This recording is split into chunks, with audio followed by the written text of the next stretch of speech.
because this is a very good friend of mine. I'd like to introduce you to Fiona Jeanne. Fiona is a transformation coach. She's also known as the Purposeful Warrior. And if you see her out in the streets, you might recognize her because she's got it all over her car. Fiona is also an author, a speaker. She's a coach, which I said, mentor and creative mumpreneur. She was previously in a corporate career spanning over 25 years in finance and governance.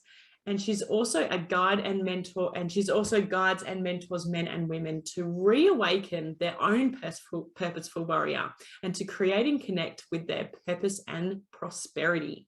Welcome, wow. Fiona. Mouthful. Yes, it is. How are you? I'm well, thank you. Thank you so much for inviting me along tonight. I'm excited to see where this goes. Yes. I know, it's always interesting talking to you. We can go anywhere. I never know which way. So when I was having a look at the topic for tonight, I thought, this is going to be interesting. So tonight's topic is 50 Shades of Grey. And well, when you're talking with Fiona, you just never know which way it's going to go. It's always. Well, I am an author as well, so let's just watch out. Yeah. But before we go into anything, I have to ask you the question I ask everybody. What's your favorite food? Oh my gosh, what's my favorite food? Do I have to be careful what I say? Given that health and nutrition are on my top, to-dos at the moment. Yeah. I think as I'm maturing, shall I say, my taste buds are changing, and I love steamed veggies actually. You know what I mean? Like, I could just eat a bowl full of steamed veggies, not too overdone, you know what I mean? Like some crunchy. Often I find myself, cooking a roast or whatever on a weekend, and all I really want is the veggies and perhaps the gravy, and the meat I could take it or leave it. So yeah. Not really sure what that's about, what my body's trying to tell me. And other times I do enjoy it. So I think at the moment, veggies. And the other thing is, I've recently been discovering, making raw desserts and raw chocolate. So that gives me that sweet fix, but knowing that it's a little bit healthier for me than reaching for the chocolate bars and all those sorts of things. Yes, yes. And I know you have a bit of a thing for brown rice that's been cooked in bone broth. Oh my God, yes, absolutely. See, there's so many favorites. Hard to choose. Well, I hope I've been a good influence on that for you. I just love asking people what they love to eat or what their favorite food is, because everyone's so different. But I find it tells me a little bit about people's personalities depending on what. Even the Adami peas today. I thought, wow, this little like the vibrant green, like pellet of goodness. You know what I mean? Yeah. It doesn't look appealing, but tastes really good. Quite savory, which was surprising. Yeah, it's good. Yeah, I know. There's so many. I think we think that things are going to taste, I don't know, boring when it's vegetables, but it's just the way you cook it and it's what you do with it. And then the more you eat it, the more you get used to it, all those yummy flavors. And the juicing. Yeah, the juicing. Yeah, see, I knew you would just keep going. So we've got Bella, with us tonight. Thanks for Where's my gag? Who was that? We've got Bella on tonight. Oh yeah, awesome. And we've got Deb Marvin, and Deb said thanks. What she said? Oh, loves my jumper. Yes, it's so cute. It's good to see me in a different color that's not black. I can't see any comments or anything. I hadn't set my other screen up, so I'll let you guide on any of that. I will. So if anyone posts questions later, I'll go through the feed later. You're welcome to post any questions. Hopefully you will have some questions for Fiona tonight. So please pop them in there, because we love to get our audience involved in our discussions. And if you're watching the replay, please type in hashtag replay, so that we don't miss out on anything and we know that you're watching. So I wanted to start off by asking you why, don't know why that's making a noise, asking you why you picked the topic 50 Shades of Grey. Are we going to be talking about the book and the movie? Because that was pretty interesting when that book came out. Did you maybe a little? Oh, I've read them all several times. I watched all of the movies. Why am I not? All of the movies. Has anyone else watched it? That's what I want to know. Who's watched it? Absolutely. Who's watched them, and which one was your favorite? Do tell us which one was your favorite out of the books or the movies. Yeah, I think. Do you have a favorite, Mel? I think the first one was the best, and I got really kind of, I don't know, I was a bit over it, but towards the last book, You already know all the tips and tricks, right? I know it all now. I think that I think reading a book is just so much better. It's just so much more detail than watching a movie. And so, yeah, you know, read the book and then was like, okay. And then they seem to bring the movie out around Valentine's Day every year. So the first time we went to the movies, we saw, it was Valentine's Day, and we saw all these couples. Everyone was going. So the following year when they released the second one, we're like, oh, we'll go again. It's Valentine's Day, same thing, but there was even more people. So yeah, it's pretty funny. I know, because I thought I knew it all, you know, everything like that. And then it was actually last January. Very good friend of mine passed away actually, and they had a memorial service. It was actually at Langtrees in Perth. Wow. And that's the brothel house, and I'd never ever been in one of those before, so I thought, okay, I was going to go anyway regardless, so I was very intrigued to go along. And when they opened up the playroom and invited us to go and take a look, I thought, wow, this puts whole 50 Shades of Grey to shame. Really? Oh my God. Very interesting. You'll have to go and have a look sometime. Before. Yeah. Telling me. There was cages and chains and padlocks and things with spikes, and I thought, oh, even cages under the bed. I thought, okay, that's the third one to like be under there and watch, or anyway, whole different conversation.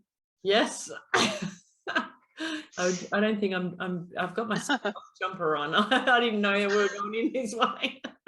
I think, but back to your original question, Mel. The headline for, you know, hashtag 50 Shades of Grey, I use that quite a lot in a lot of my posts. A lot of people who would follow me would perhaps realize that. And it's really in relation to emotion, you know, and the raft of emotions that as we dig into this journey to self-love, when we really go from head to heart, if you like, drop into that beautiful heart space and really, you know, take time to connect really with ourselves, then no emotion should be shamed. You know, it's hashtag 50 Shades of Grey. Every single emotion is welcome.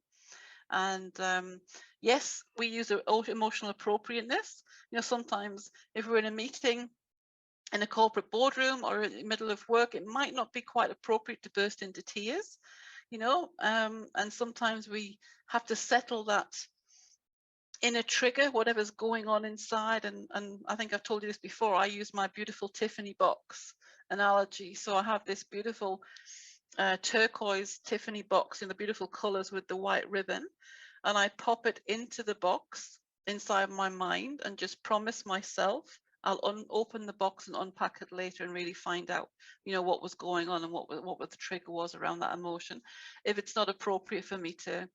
And it's, you know, so it can be working with clients. You know, we know that when we're working with clients, we don't bring any of our shit into the room. You know, we're there with them to serve them. But sometimes, you know, things happen. We're human.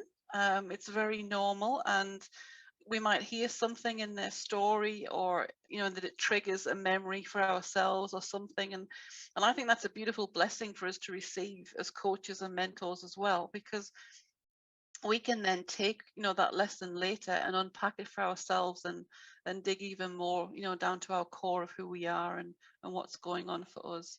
So that's the reason behind the 50 Shades of Grey, even though the other one's really interesting too. Yeah, totally. We did have a few comments. Let me have a quick look about it. So Abby said she loves the movies. And Bella said she found reading the book easier on her heart and mind than watching the movie. Yeah. So I think there is a bit of can be quite aggressive, I guess, depending on how you take it and what things interest you as well, because I think some people would find that movie quite triggering because there's a very dominating sort of aspect to it. Well, that's right. And I think, you know, when because we, you know, we're all walking around with our own version of events, our own, history, if you like, and things that have happened with us. So I totally agree with you, Mel. It can trigger a lot of people because it can be, that subservient, domineering. Often, it can be, abusive. It really depends on how we look at it, and depends on what's happened to us in our lives as well. Yeah. Whatever trauma or things like that may have occurred, as to how we would, take it. Sometimes it's not just light fictional reading, is it? Yes, exactly. Yes. And it just depends, like you said, of what people have experienced. Yeah. So going back to emotion, I do deal with clients that have emotional things that, a lot of emotions that come up and that have connected to their behavior. One of them, which we've discussed before, is emotional eating. So I find that clients use emotions and food connection there. What other things do you see with your clients and community in that, where people will connect something with an emotion, I guess? So that's a very good question. And I think it depends, because there's a whole raft of emotion and a whole raft of I guess reasons why people would reach out to me for help and support. Often, if I'm troubleshooting an issue with a client, or trying to help them with strategies around coping with a certain situation, I'll use metaphor or an analogy, once I get to know them a little bit more, around a certain aspect. And I find I can tell normally when I've got the right thing with the right person, because their whole physiology changes and you can see them light up. right.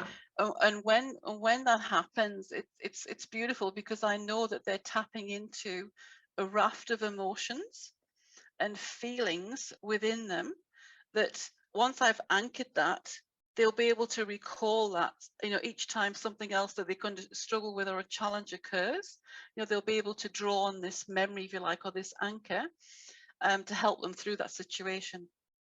Yeah. So I think, like, for example, I was doing a session a while ago, and the lady involved, she was,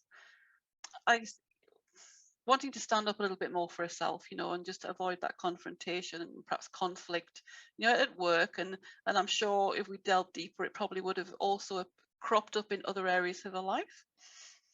And knowing a little bit about her, and and she was saying she wanted the session to be, because I always get the clients to name the session. What are we talking about? And if they, because it's my way of getting them to own it, or to start owning the process. So it was like, such and such is standing up for herself, was what she said. So I said, I can see you standing up on that paddleboard right now on the ocean, riding the waves and just moving your body so you don't fall off, you don't get knocked off, you're going with the movement. And I could see how, she was connected to that vision. So she was seeing it in her mind's eye, and there was a calmness and a sense of connection to it. So I just encourage her, as we went through the session, to just, if something happens and she's challenged or in a situation with confrontation, then just it's a safe place. She can go in her mind that, back on that paddleboard, and okay, there's a wave coming, I'm just going to try and stay grounded and calm, and move there and not react, or not, not withdraw too much. And sometimes, life's life, so we get kicked off the paddleboard, right, and we end up in the ocean. But we have to have strategies, and we think, okay, what's going on? We climb back up there and get back on, and keep on surfing, or not paddling, or standing, whatever the analogy is. I'm not a stand-up surfboard person, but yeah, I'd like to try it one day. We'll see. So Bella's just put that I hit the nail on the head. It was something that does trigger her. So what would be something that you would say in regards to that, when we have that trigger and we can feel all those emotions coming up, and most likely those emotions are connected to a previous event? How can we deal with that going forward, so that we're not having things that we just, you're not, I guess, ready for sometimes, and Yeah, I think there's different ways to do it, obviously, depending on the severity of the trigger, you know, and the depth of perhaps, you know, the emotion or the trauma that's been experienced. Yeah, so Then, you know, you can, you know, seek out some help, you know, some real support. But there are lots of strategies and things you can actually do to help yourself, you know. And I think one of those is really using that strategy I was mentioning before, the little Tiffany box or whatever it is for you. You know, imagine something that you really enjoy opening and unpacking, and get excited about what's going to be inside. So for me, it's Tiffany box. You think, well, what's in there? Is it a gift? Or, you know, even if it's something I bought myself, I still enjoy the surprise of opening the box and the beautiful packaging. And I think that allows you then to connect it with that beautiful blessing that you're going to receive when you do take the time to unpack it properly.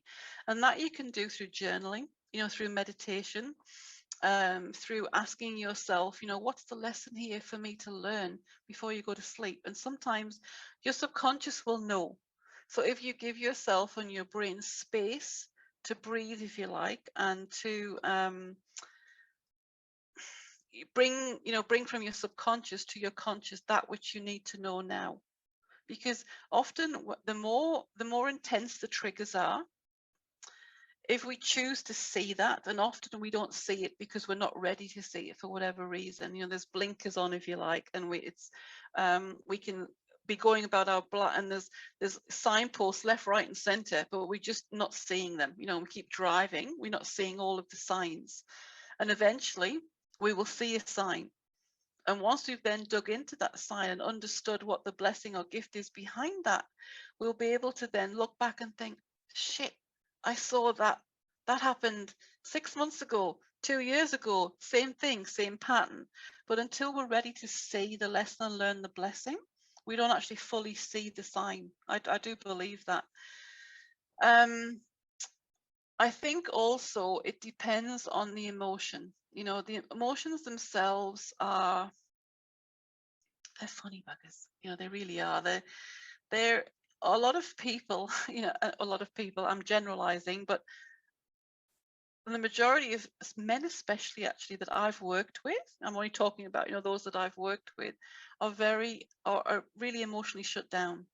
And I think a lot of that is that, you know, that masculine energy, you know, we can't be seen to letting the side down, or, you know, we've got to be strong, you know, to support our families, friends, or just ourselves, or it's not macho to cry, you know, and tap into emotion.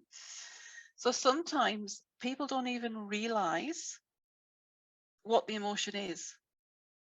like, It just might be a stomach. Say or again, sorry? do you mean like labeling the emotion or understanding? Yes, yeah, Going, leaving it. okay, this is anger, or okay, this is like shame, or whatever it is. Yeah, sometimes they can't even name it. Yeah. You know, so it's a feeling in the stomach, or it's a pain in the shoulder, or it's you know, like a fuzziness in the head, or, you know, it's like, oh, I do this and all I can see is red. You know, well, we know red is associated with anger, you know, so often then in digging a bit deeper, we help them to learn to label the emotion. Yeah. Not that it has to be labeled, but sometimes it's good then as we move forward, it's an anchoring strategy for them to recognize it and then know what to do, you know, if they feel it coming on, the things we can do to help that. So I you know, I've written quite a few blogs and stuff on it, but it's called FOPPing, FOP, and it's feel, own, and process. And sometimes we have to feel it to be able to, before we can actually own it, like I was saying, because we don't know what the emotion is. Once we've felt into it and acknowledged it, we can start to own it. And at that time, you know, I always say this is when we perhaps can start thinking about it and asking ourselves, why do we think this is coming up? You know, what happened around me? Was it my environment? Something happened. Was it something that someone said to me? Was it something someone did? Was it something I overheard? Because these are all ways in which we can receive triggers. It doesn't always have to be a direct conversation, you know, between you and I, for example, Mel, that would trigger me on emotion. I could be watching a movie, or, you know, perhaps like Bella was referring to before, reading the book, reading a novel, and you'll read something and that can be a trigger. So it's an external trigger that brings back the memory. So we receive those in so many different ways. Yeah. Yeah. We're talking about men there, but when we talk about women, do you feel that when you were saying about men can't really, in general, but I guess they're a little bit more closed off to the emotions, do you find that women are even more emotional? Because I find that I have a real mixture of clients, and some of them are very in touch with their emotions and some of them not so much. So they sort of struggle to really understand what emotions, or maybe they've been really living a certain way of, you know, trying to show that everybody that they're strong, or show everybody that they're you know, that they're not a crybaby or whatever. Yeah. And have tapped out of that that the connection to the emotion, which makes it harder to if there's no awareness, harder to acknowledge and then process it. I think you're right. It does happen with both. It wasn't. I was just not, you know, generalizing with men and women. It does happen with both. I have clients with both, and it's often when women are stepping up more into their masculine energy, that the emotions are shut down, Yes. and men that tap more into their feminine energy are more emotionally open generally as well. We all have masculine and feminine within us. You know, it's part of who we are. It's like the yin yang that's within.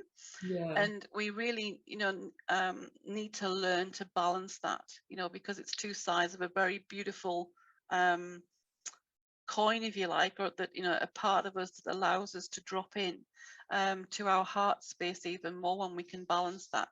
Because the feminine energy really wants to nurture and support and to love. And this is the one that when we're tapping into that, we will have the self-care, you know, we will take the time to have that beautiful bubble bath, you know, to read a book, go for a walk, you know, onto the beach, whatever it is that lights us up, we will take that time. When we're now masculine, we're just like, we're on. It's like to-do list, ding, ding, ding, ding, ding, you know, it's done. There's no breathing space. It's very switched on. It's results orientated. And that's, again, you know, it can be detrimental to our emotion, because it's amazing. I know a few people that do face reading, you know, and you know, body work, and I've had some of it done myself. And when you have your face, you know, done and read, and they put the two masculine together and the two feminine together, wow, you're just totally different people, you know. And you can really see, and if you're tired and, you know, achy and lethargic, it's really because your masculine is overworked and you're not having that nurturing. Your feminine is so suppressed. So again, balancing that energy within also helps us to regulate our emotion. So do you feel that that women sometimes, and I'm just sort of asking this as a question, not not an answer, I guess, but do you find that the women that are over emotional are too in touch with their emotions, or just that they're experiencing a hard time and only know how to discuss the emotions they're feeling rather than the actual underlying issues and cause of the emotions? I think it's more of, it's not necessarily about being too much aware of your emotions or not aware. It's actually the emotional intelligence of how to regulate your emotions. You know, and understanding, you know, understanding how emotions work, which emotions work together. Like, for example, shame piggybacks on the back of guilt. You know, so guilt is one of the emotions that is generally designed to be fleeting. And I mean fleeting in terms of, you know, we feel guilty about something and generally we will move through that fairly quickly. Fairly quickly for me could be a couple of minutes. It could be 10 minutes for you, for example, but still generally fairly quickly. It's not meant to be for days. If we allow ourselves to have that guilt, then what happens is there's a big backpack that jumps on board us called shame. And that suppresses and pushes the guilt down even more. And I think, well, a lot of that then stems to things we look for fixes. So one thing like you work with, it could be emotional eating. It could be looking for, the gambling, drugs, alcohol, sex, or, all of these things, the vices, if you like, that we're looking to fill that void because there's so much shame trapped, guilt trapped down and shame on the top. And until we really bring that shame out into the shadows and shine a light on it, we can't heal it and we can't release the guilt. So that's really important, as we move forward. And if you're really, I guess, wanting to develop yourself and to learn more and connect more with who you really are, and it is an ongoing journey. I don't think we ever get there. We want to get back more into our core being. Then it's learning how to regulate our emotions and also what our emotions are and which ones are real for us. That's a big thing. Would you like me to explain what I mean by that a little? Yes. Yeah. So, for example, when we're brought up, with our families, our caregivers, regardless of whatever our situation was as a youngster, if you like, primarily between the ages of 0 and 7, we conditioned into our tribe around the emotions that are allowed to be. So it could be sit down and shut up. Be quiet. Don't cry. You're not allowed to cry. Stop crying or be quiet, whatever it is. So what happens is that we absorb our family environment and the environment of our tribe, and then generally, but I know it to be true, but I'll say generally just to cover myself. The first two emotions that you automatically feel when you say something will be the emotions of your tribe, your family, your environment, the culture you were raised in. They are not yours. The next three that come along will be yours. Was that the first two that you feel that come up for you often? Is that what you mean? Or sorry? Well, okay, so for example, say something happens, say, I don't know, someone pulls out of me as I'm driving along in my car. Mm-hmm. And I think, shit, it's idiot, I'm angry, I'm upset, Yeah. Whatever comes up. So say I'm angry and upset, and then I'm frustrated, then I'm disappointed, and I'm sad. So angry and upset, the first two emotions, belong to my tribe. This is how I would have observed my family members reacting emotionally in that sort of a situation. The next three emotions of, being frustrated, disappointed, and sad are my real emotions. Right.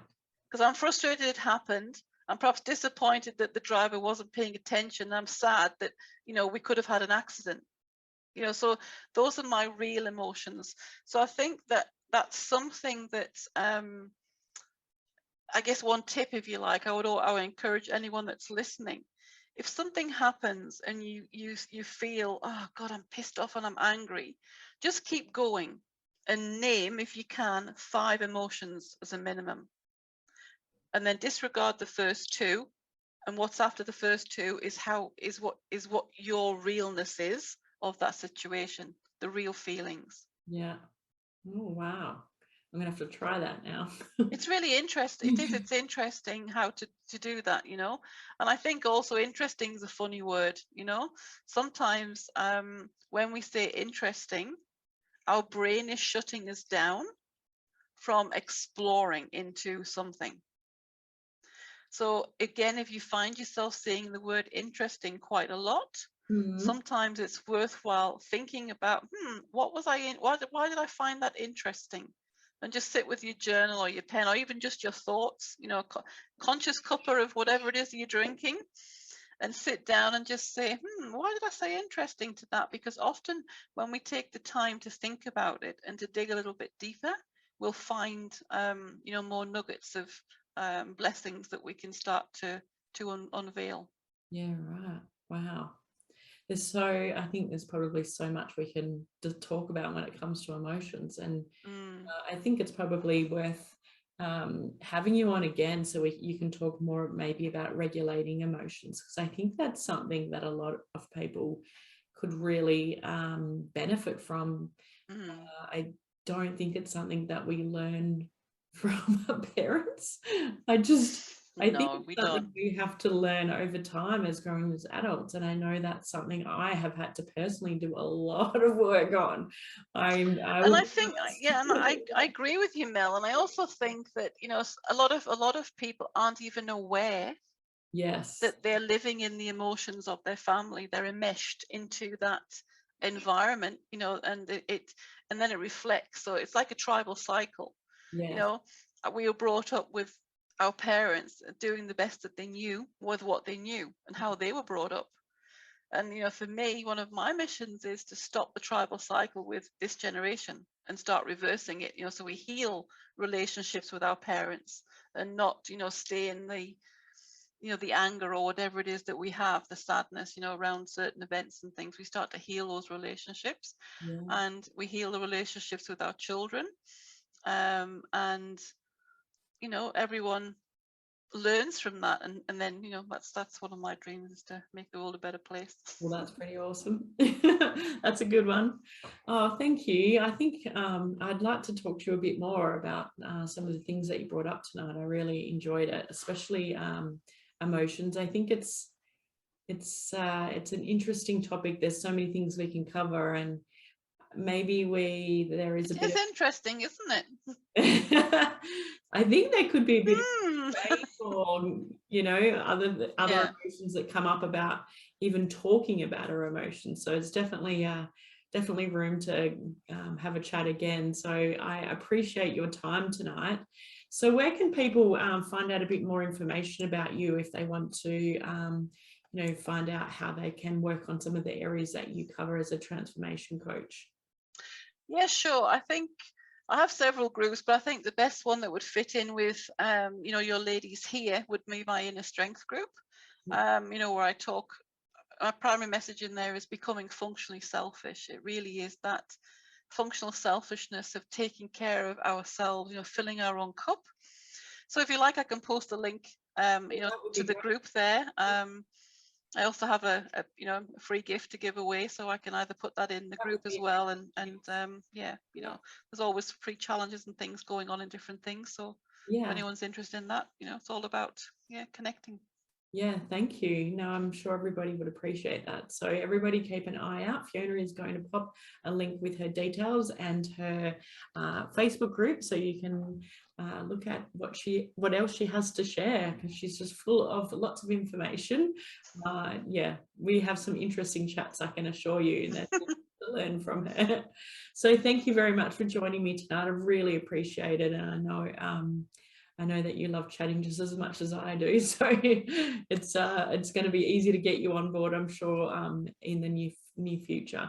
If anyone's got any questions, you're welcome to still ask Fiona any questions about emotions or 50 Shades of Grey in the comments. Otherwise, hashtag replay, so we know that you're able to still be able to watch this and catch the replay.